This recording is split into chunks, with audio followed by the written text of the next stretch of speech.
this interview. This is Sandy Vandenberg, better known around these parts as Grandma. She's here to share her story and wisdom. Hi. Hi, everybody. I wanted to just explain kind of what I went through, learning what was going on with me. I started feeling numbness, tingling at first, and then one morning I woke up and my right hand was completely numb. I was touching it and feeling it, and I couldn't feel myself touch it. So it wasn't like a tingling and you could feel it. It was like completely like I lost my hand and from the wrist down, and it was really scary.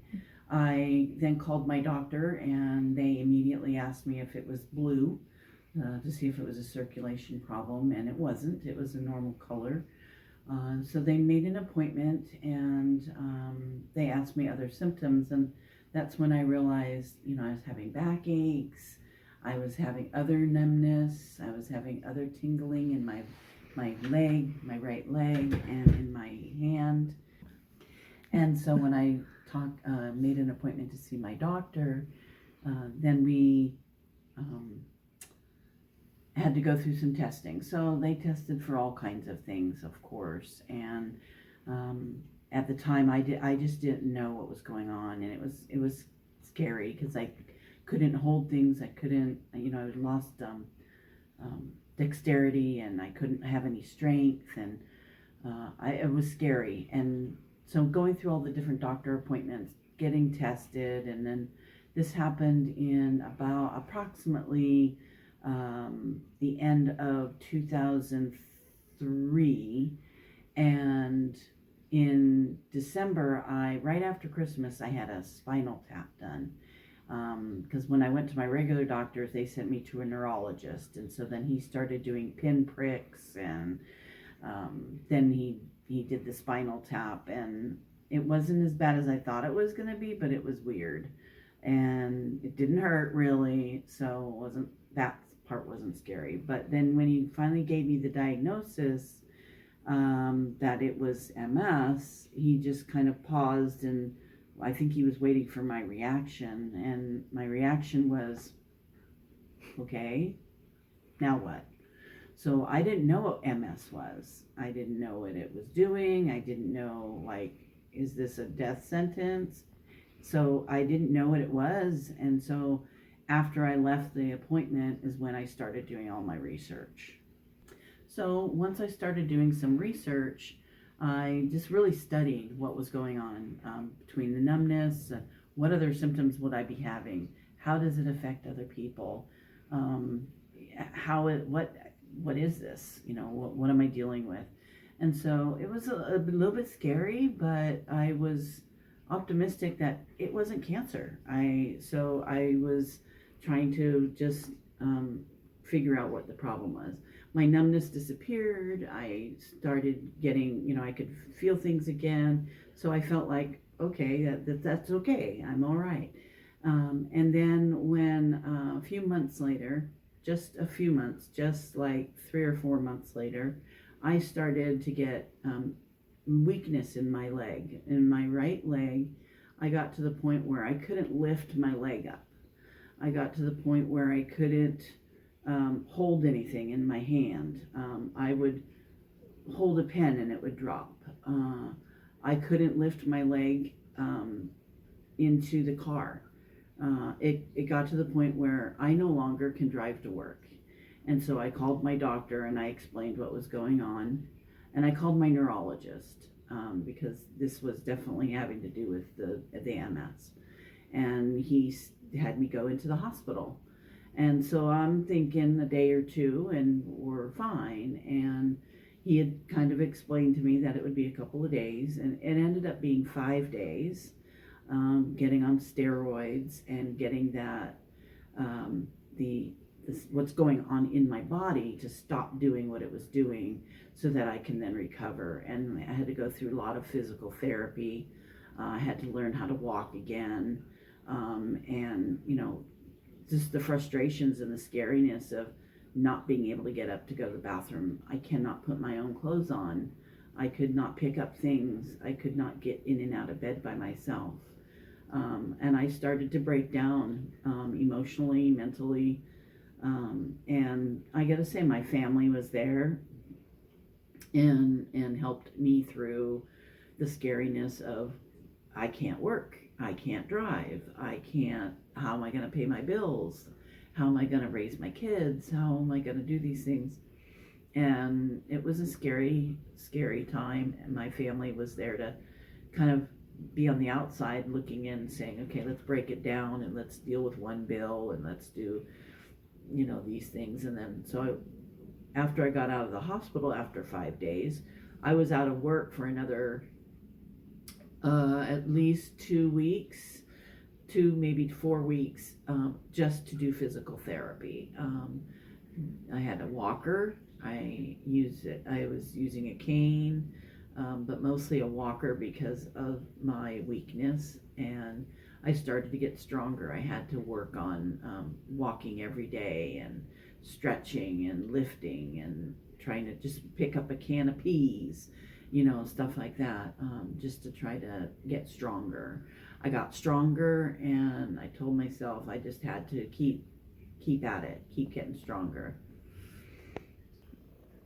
So as I started to feel better and it was time to go back to work, my questions are, how am I going to do at work? Can I work an 8-hour day? How do I tell people? Do I not tell people? Am I going to have workplace discrimination? Lots of questions. And we all have those questions when you're dealing with any sort of medical thing when you're going to work. Luckily, my work was accommodating, and I was able to work with them, and they let me use a scooter when I needed it. I did pretty well, and my concern was, should I tell the people? So I told my boss, and people told me, oh, don't tell anybody. Well, I got lots of questions about what it was. What is it? What was wrong? And these are not only my coworkers and people that I'm a manager, so they work for me, but these are people who care about me. And I felt being open and telling people what I was going through helped me through my experience and learning that because people care, it was easier for me to get through. So I told them they would always say, if you need help or if I need anything, like I would tell them if I couldn't get something off a shelf and I needed to climb a ladder, I really am not comfortable. I don't feel safe.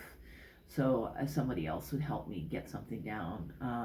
If I had to lift something and it was too heavy, somebody would help me with that. So it got to the point where people were very supportive because I had other strengths. And so I really relied on my other strengths, my managerial skills, my people skills, how I talk to people, and building relationships, not only as a boss, but I had a lot of friendships, and I felt like that was important to me in my just being a person. As you can see, I have a friend with me, and she having animals. If you have a dog or a cat or anything like that, they have that unconditional love, and it really is calming and kind of puts your problems away. So after I went back to work, things went pretty well for a little while. But within about 2 months, I had another episode, and they're called relapses because this is relapsing, remitting.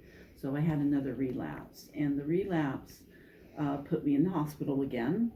And again, I kind of went through the whole scariness of being in the hospital and trying to figure out how I'm going to do things and how am I going to live.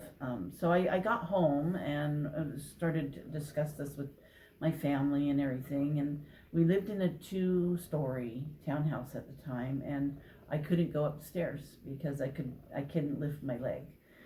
So I had to stay on the couch and I had to live downstairs for a few weeks and relearn how to try to climb the stairs. And knowing that made us think we can't live there. Once I started to learn how to deal with my symptoms, I found that I was very unstable.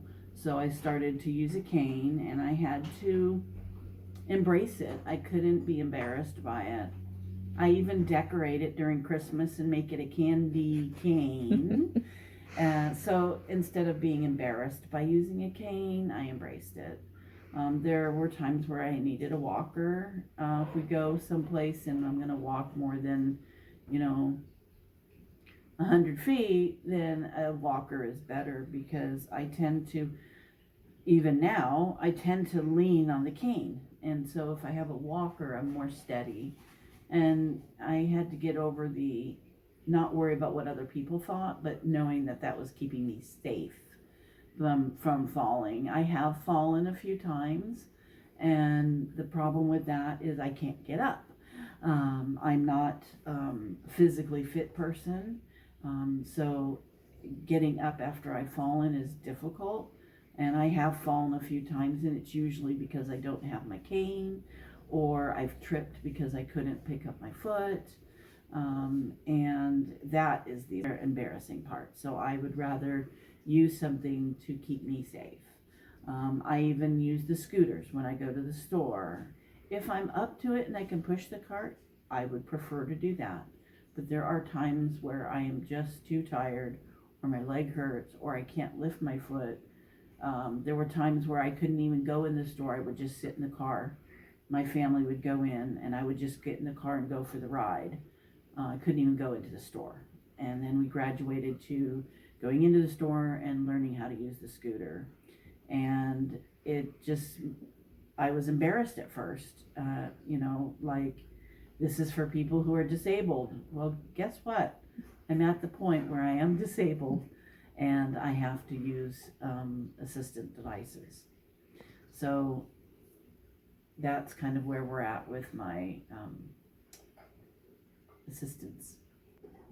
This is what keeps you smiling. Look at this. Oh, pretty baby. Quite comfy here. So this is cute. So I accept the fact that I use walking devices, but it also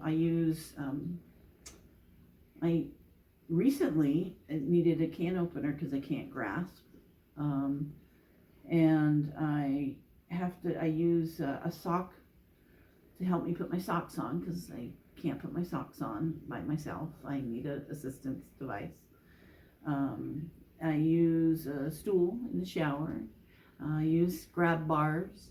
So all these things are things that I've had to make adjustments through the years. Along with all of this is depression. And when I went to the doctor, they would ask me, are you depressed? And for a while, I was no. And my neurologist would always check with me. And one time I finally said, yes, I am depressed. I get down on the fact that I can't do things. I can't go walking like I used to. I'm an avid swimmer, and I cannot use my legs when I'm in the pool. I have to watch the temperature of the water because it makes my legs cramp. So I don't get to do the things that I used to do. We used to do hiking. I can't sit on the floor. I can't get up. So depression is a big part of what we have to deal with. And I think it has a lot to do with that when you have depression, the medication helps, I'm sure, but family, fur balls, dealing with yourself and realizing that you are who you are and you have to deal with what you have. So I try to be as positive as I can.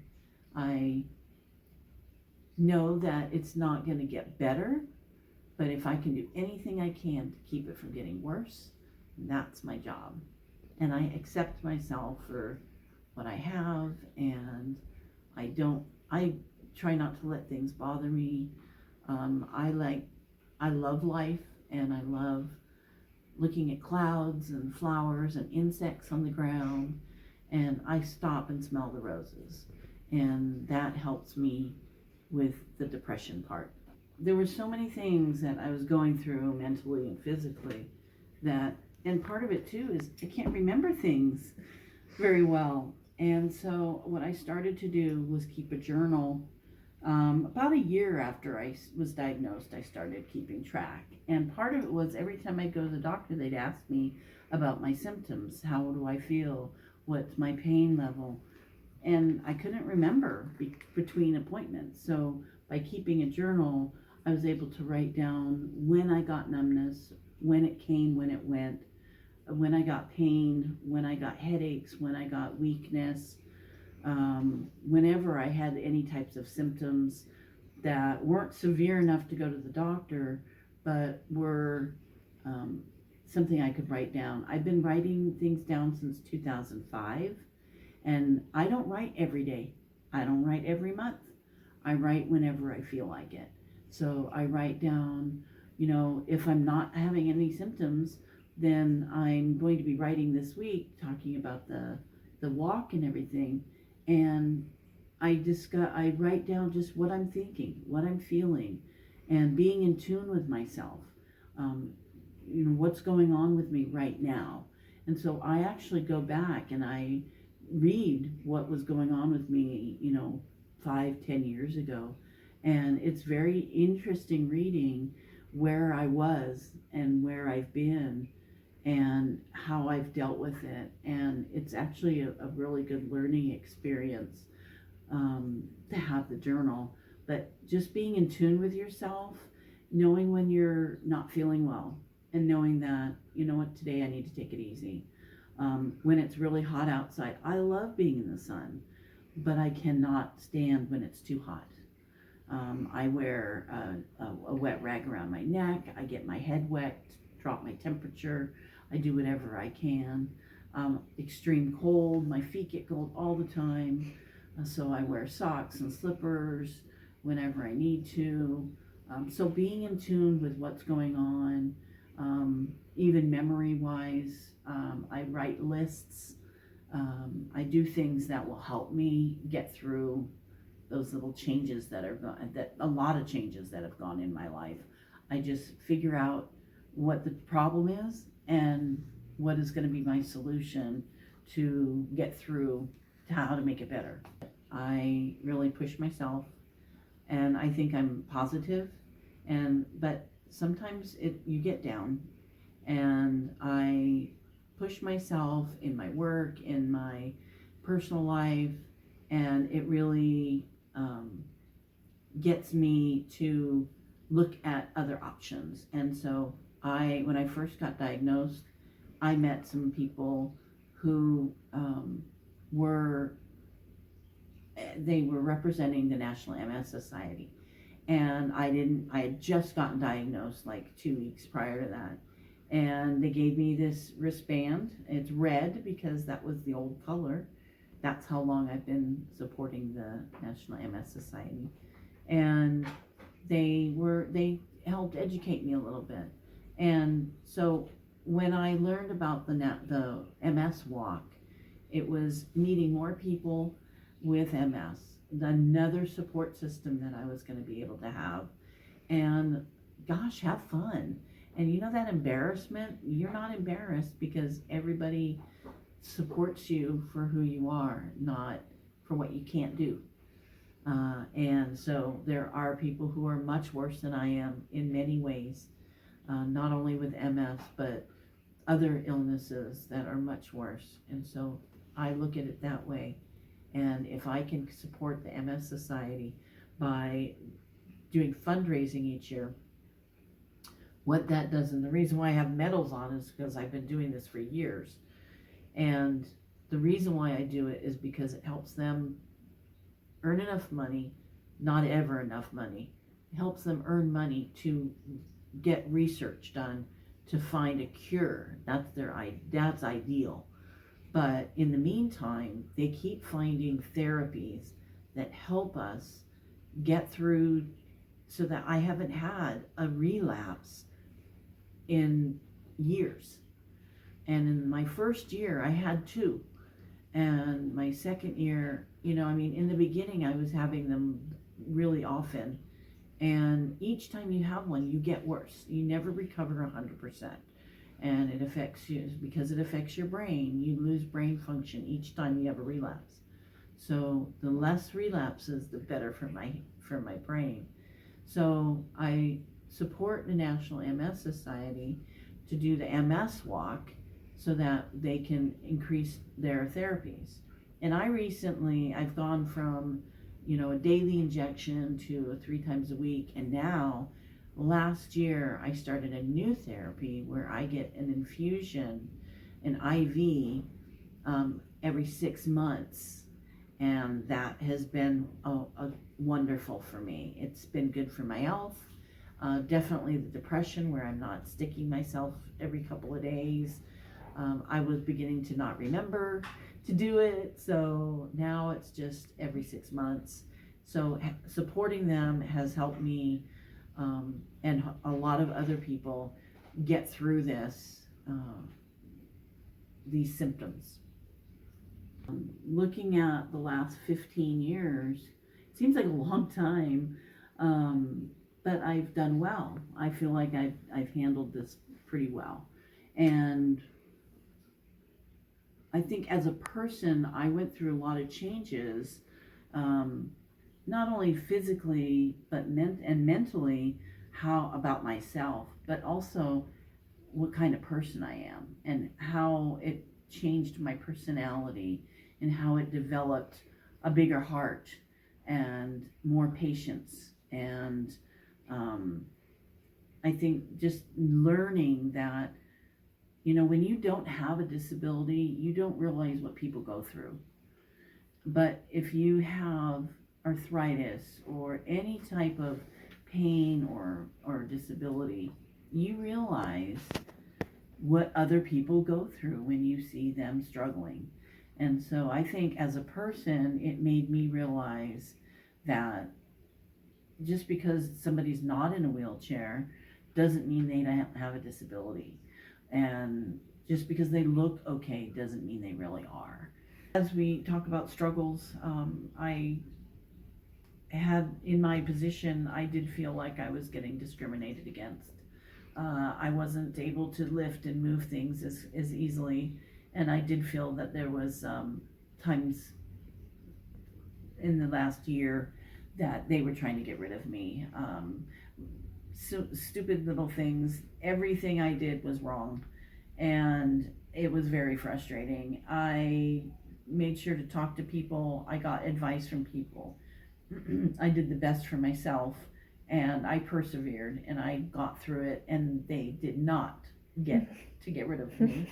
I was a hard worker, and I worked through it, and I'm proud of that. I'm proud of what type of person that I've become because of what I've been through. I think when I'm out shopping now, people don't like to ask for help, and so we'd rather struggle. And I'm kind of hard-headed that way. I'm stubborn, as my daughter says. I would rather do it myself, but sometimes, and I don't ask necessarily, do you need help? But I can reach that for you, or hey, let me get that for you. And so I'm not showing that they have a weakness, but that I'm helping them without making them feel like they are not capable of doing something. I use my cane a lot. I tend to reach way up and get things off the top shelf. I've reached in the back of the milk cooler to grab the last gallon of milk that's way in the back.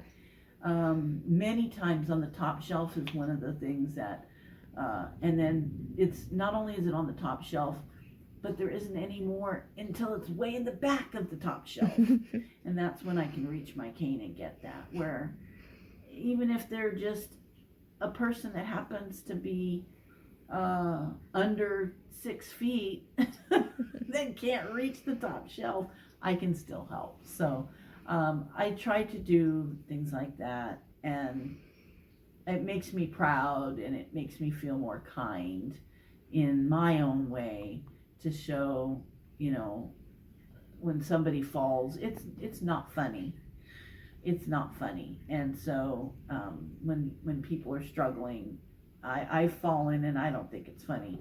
I've made fun of myself. When I fell at the beach and I fell in the water, yeah, that was pretty darn funny. And I laughed about it at the time. And then I asked for help to get up because the waves were crashing on me. And it was really funny. But for other people, unless they're laughing, it's not funny. So give people support and help the MS Society and be kind to others because you don't know what their struggles are.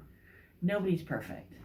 You may have your financial problems, they may have a mental problem, somebody may have a physical problem, and somebody might just be fighting with a demon in their mind or anything like that.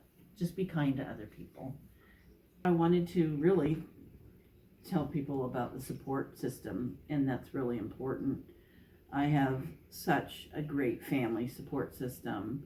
My sister has been by my side from the very beginning, from forever, but in helping me through difficult times and being a rock for me to lean on when I wasn't okay, has been there for me. And my nieces, even my great nieces and my nephew, I mean, my family and my friends have been there and have supported me. My coworkers supported me.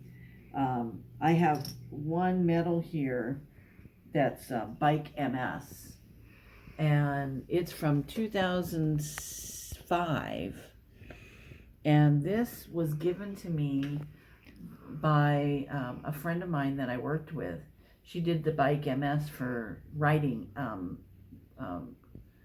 think it's waves to wine sort of thing, like from the waves to the winery, for Bike MS. And when she was done, she gave me her medal for doing that bike fundraiser for me. And I just thought that was so touching, that she did that for me. And then so many of these are earned because my daughter Danielle has, in the very beginning, we weren't sure what we were going to do, but she came up with, well, let's make a team. And so I had work friends, and we had a bunch of people, and my son's teachers came, and we had a team, and I think she got hooked that first time when she was a team captain. And so ever since then, she's put together a team. And Walk on the Wild Side is her team name, and it's wild. She has fun with it. I love you, Danielle. Love you. And she has earned medals. These are mostly from California, and I don't know if they still give them out.